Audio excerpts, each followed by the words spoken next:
దేశాన్ని ఏకం చేసే భాష హిందీనే అమిత్ షా అన్న వ్యాఖ్యలు. అలాగే దేశం అభివృద్ధి చెందాలంటే చైనా లాగా అమెరికా లాగా, ఇప్పుడు అమెరికాలో ఇంగ్లీష్ మాట్లాడతారు, వేరే భాషలో ఉన్నా కూడా, అలాగే చైనాలో చైనీస్ మాట్లాడుతూ ఉంటారు. అలా దేశం ఒక భాషకే కన్ఫైన్డ్ అయిపోతే అభివృద్ధి సాధ్యం, ఇది బీజేపీ వాదన. ఇప్పుడు అభివృద్ధికి భాషకు వీరు హసన్ గారు అన్నట్టు సంబంధం లేదు.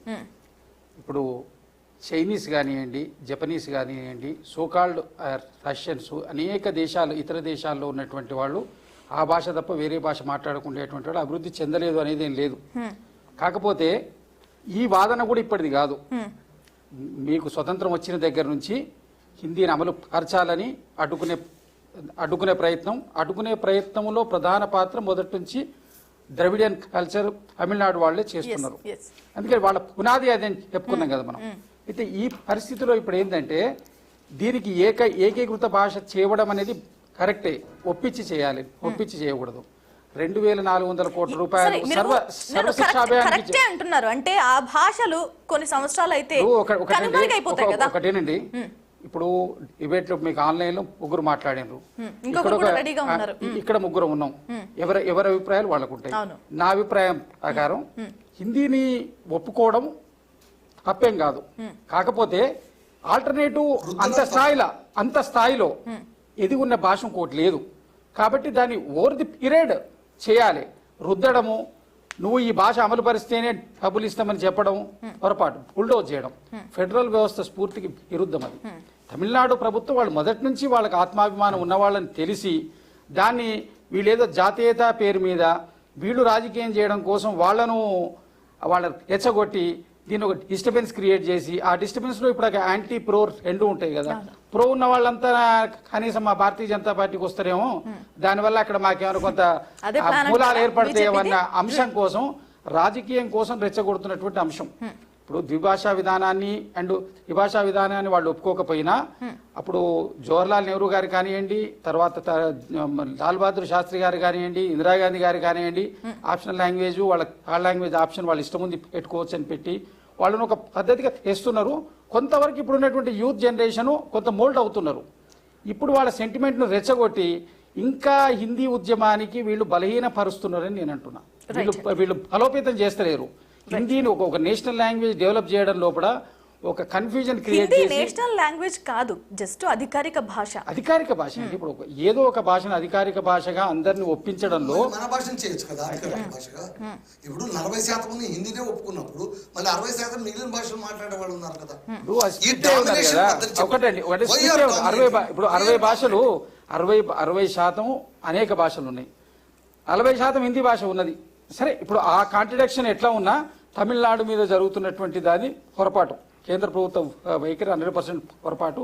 దీన్ని ఏదో రాజకీయ ఉద్దేశం కోసం 1 నేషన్ 1 లాంగ్వేజ్ 1 ఎలక్షన్ ఇవన్నీ ఏదో ఇట్లా అన్ని ఒకటి, 1 prime minister always Narendra Modi prime minister, 1 party 1 prime minister always Narendra Modi prime minister దేవడం కోసం ఒక నియంతృత్వ పుతిన్ లాగా తర్వాత అన్ని రాజకీయ పార్టీలు మాట్లాడదాం. వినోద్ కుమార్ గారు నమస్తే అండి. వినోద్ కుమార్ గారు చెప్పండి. వినోద్ కుమార్ గారు, ఇప్పుడు ఈ లాంగ్వేజ్ కి సంబంధించిన వ్యవహారం మనం ఎప్పటి నుంచో చూస్తున్నాం, మళ్ళీ వినోద్ కుమార్ గారు మీ వాయిస్ వినబడట్లేదు, మీరు మాట్లాడండి.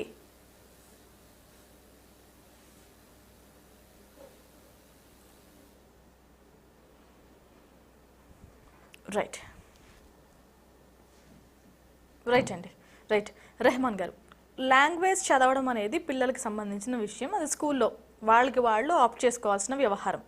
ఒక విధానం తీసుకొచ్చి మేము చెప్పినట్టే మీరు చెయ్యాలి అని రాష్ట్ర ప్రభుత్వాన్ని అనడం కానీ, స్టూడెంట్స్ని అడగడం కానీ కరెక్టేనా? ఇప్పుడు నిజానికి ఇక్కడ ఆప్షన్ అనేది స్టూడెంట్ అనండి, తను ఏ సబ్జెక్ట్లో చదువుకోవాలి, తను ఏ భాష నేర్చుకోవాలి అంటే డెఫినెట్గా ఇంతకుముందు మసూదన్ గారు చెప్పినట్టు కానీ, ఇంతకుముందు మిత్రులు అన్నట్టు కానీ, మాతృభాష అనేది అమ్మ భాష అండి. ఆ అమ్మ భాషను అంటే మనకు 1956లో ఫజల్ అలీ కమిషన్ రాష్ట్రాలుగా విభజించినప్పుడు, ఈ దేశాన్ని రాష్ట్రాలుగా ఏర్పాటు చేసినప్పుడు భాషా ప్రయుక్త రాష్ట్రాలు వచ్చాయి. అంటే లింగ్విస్టిక్ స్టేట్స్, అంటే భాషను ఆధారంగానే రాష్ట్రాలు ఏర్పడ్డాయి. మొత్తం అంటే మతం ఆధారంగానో కులం ఆధారంగానో ఏర్పడలేదు. ఇప్పుడు తెలుగుదేశం పార్టీ కూడా తన వైఖరి చెప్పాలి. తెలుగు విషయంలో, హిందీ విషయంలో డెఫినెట్గా తెలుగువాడి ఆత్మగౌరవం. ఎన్టీ రామారావు గారు అనేక స్పీచ్లలో అప్పుడు చెప్పారు ఏమని, హిందీ వాళ్ళు మన పైన డామినేషన్ చేస్తున్నారు, హిందీని రుద్దాలని చూస్తున్నారు, సహించేది లేదని చెప్పి అప్పుడు కూడా ఎన్టీ రామారావు గారు అన్నారు. ఇప్పటికీ కూడా అదే నడుస్తుంది. అంటే ఇప్పుడు చంద్రబాబు నాయుడు గారు ఎన్డీఏలో కీలకంగా ఉన్నారు కాబట్టి ఇప్పుడు జనరల్ గా చంద్రబాబు గురించి మాట్లాడలేదు, జనరల్ గా వ్యవహారం చెప్తున్నాను. అట్లానే ఇప్పుడు ఇంతకుముందు మసూదన్ గారు అన్నట్టు Sudeep Hindi no more national language అంటే ఒక వ్యవహారమే నడిచింది. ఎవరు అజయ్ దేవ్గన్ తెలుసుకో ముందు రకరకాల మాటలైతే మాట్లాడుతూ పెద్ద పెద్ద హిందీలో ట్వీట్ చేశారు ఆయన. ఇప్పటికీ ఫిల్మ్ ఇండస్ట్రీ వాళ్ళు, నార్త్ ఫిల్మ్ ఇండస్ట్రీ వాళ్ళు మనల్ని అందరినీ మొత్తం దక్షిణ ప్రాంతాలంతా కూడా ఇడ్లీ సాంబార్ ఎట్లా వాళ్ళు మొదలు పెట్టిన ఆ దూషణ వల్లే ఇవాళ హిందీ అనేది అంటారాని అయింది సౌత్. వాళ్ళు చేసిన పాపం. హిందీ నేషనల్ లాంగ్వేజ్ కాకపోతే మా భాషలోకి ఎందుకు డబ్ చేస్తున్నావు అజయ్ దేవ్గన్ ట్వీట్ చేసి ఎందుకు మా వాళ్ళ హిందీ సీరియల్స్ అని తెలుగు సీరియల్స్ పోవట్లేదా? తెలుగు సినిమాలో వాళ్ళు వచ్చి చేయట్లేదా? తెలుగు రాజమౌళి లాంటి ట్రెమెండస్ డైరెక్టర్ లేకపోతే దిక్కు లేకుండా పోయింది వాళ్ళకు. ఏం మాట్లాడతారండి? సగం సినిమాలన్నీ హిందీ సినిమాలు ఎన్టీ రామారావు కాలంలో నుంచి తెలుగులో వచ్చినవి షోలే కానివ్వండి, లేకపోతే అన్ని సినిమాలు వచ్చినాయి దాదాపుగా. అంటే అది ఒక బలహీనతగా భావిస్తున్నారు. అంటే ఒకటండి, కమర్షియల్ గా అదే సినిమా అనేది దీనికి చేయడం కాదు పెద్దగా, అది ఒక ఎంటర్టైన్మెంట్. కానీ అలా చూడం కదా, ఒక సినిమాని ఒక సెలబ్రిటీని ఆ స్థాయిలో చూడరు, దేవుడిగా భావిస్తూ ఉంటారు. కావాలని అలియా భట్ లాంటి వాళ్ళు వచ్చి తెలుగు పాట పాడి తమిళ పాట పాడి మార్కెట్ చేసుకుని పోతున్నారు కదా. వాళ్ళని చచ్చినట్టు ఎందుకు పాడుతున్నారు వాళ్ళు? వాళ్ళని ఉపయోగించుకుంటున్నా ఇలాంటి కామెంట్స్ చేస్తున్నారు కదా. ఇక్కడ మా లాంగ్వేజ్ ఇంపార్టెన్స్ ను వాళ్ళు గుర్తించినట్టు లెక్క. హిందీలో మాట్లాడమని వచ్చి మళ్ళీ ఎందుకు మళ్ళీ అల్లు అర్జున్ పోయి తమిళనాడులో తమిళ మాట్లాడినాడు, ఇక్కడ వాళ్ళు వచ్చి తెలుగులో ఏ స్టేట్ పోతే ఆ స్టేట్ భాషను గౌరవించు పట్టుబట్టరు, మాట్లాడడానికి ప్రయత్నించు. నీ భారతీయ భాష కదా, అది పరాయ భాష కాదు కదా. మళ్ళీ ఎందుకు గౌరవించరాదు? మీరైతే గౌరవించొద్దు, మేము గౌరవించాలా? అది ఎట్లా కుదురుతుంది? సెలబ్రిటీస్ లో కూడా ఇది ఉందా? సౌత్ నార్త్ అనే వ్యవహారం వాళ్ళలోనే చాలా ఎక్కువ. ఇప్పుడు చావా అనేది హిట్ అయిందని అందరూ ఏమంటున్నారు, హిందీ బాలీవుడ్ కు జీవం పోసినట్టు అయిందంట, ఆక్సిజన్ వచ్చినట్టు అయిందంట. ఇలాంటి శివాజీ గురించి సౌత్ ఇండియాలో బోల్డెన్ సినిమాలు వచ్చాయి, రాలేదా?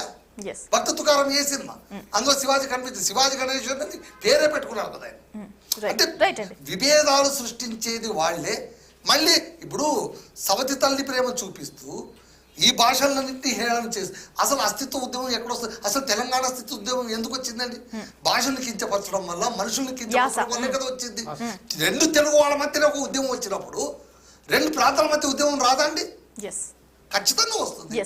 అది ప్రేరేపిస్తుంది ఎవరు? ప్రభుత్వ అధికారులు, గవర్నమెంట్ అఫీషియల్స్, ధర్మేంద్ర ప్రధాన్ లాంటి వాళ్ళు డబ్బులు ఇవ్వమంటే పుట్టుకురావా ఉద్యమాలు? ఇప్పుడు ఏదైనా కానీ ఇది చెయ్యని చెప్తే ఎవరు చేయరండి, హ్యూమన్ టెండెన్సీ. ఇది చిన్నపిల్లవాళ్ళకి పెద్దవాళ్ళు